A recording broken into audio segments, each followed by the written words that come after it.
Thank you, Honourable Speaker. It is indeed wonderful to again have the opportunity to speak on behalf of the special people who live in the Cowichan Valley. This throne speech and this government's inaction once again have completely missed the priority issues that are current and critical to the people and communities of the Cowichan Valley. The water concerns we continue to have in the Cowichan Valley illustrate the colossal failure of this government, which is an ongoing legacy of Jiggery-Pokery and baffle-gab. The continuing lack of action to address the clear public interest and concerns of our communities regarding our fish and our need for clean drinking water have been completely ignored by this government. The Cowichan River is a heritage river, yet with continuing climate change impacts, we continue to live with uncertainty about the water supply for our community. We continue to have concerns for our First Nations, water for businesses, water for the fish and our ecosystems, and water for the dilution of pollution. In recent years, the river water levels have been so low in the fall that the fish have had to be trucked upstream, Honourable Speaker. This is happening almost yearly now, and last year, the Minister of Health issued an advisory in August of 2014. Tubers and swimmers were being told to avoid the Cowichan River on the weekend, if you can imagine that. This is a heritage Cowichan River. Island Health had issued a water quality advisory for the lower sections of the river.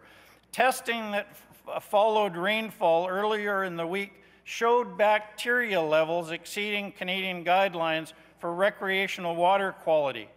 The Island Health was recommending no recreation activity occur downstream from the Allenby Road Bridge.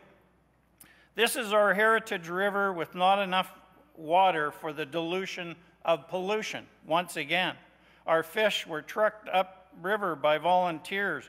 We desperately need this government to step up to the plate and commit the resources and develop a plan to deal with climate change impacts that are very real. If you listen to the community, we could be raising the weir in Lake Cowichan and we would not have this problem of water supply in the end of the summer, early fall months. Government needs to take more of a leadership role. And as we see in the throne speech, the government has mentioned, oh, they're leaders on water and air and land. But what is the reality in the ground right now? However, we have a do-nothing government with a do-nothing plan and a throne speech with lofty-sounding words regarding air, water, and land, and yet, once again, so little action that's actually seen on the ground in the Cowichan Valley. It is unacceptable. Where is your environmental action plan to help the Cowichan River or Shawnigan Lake? We have all seen the charts and the continuing climate change impacts. Is this government really going to stand by and wait until the Cowichan River runs completely dry before they're forced into action? They've attended meetings.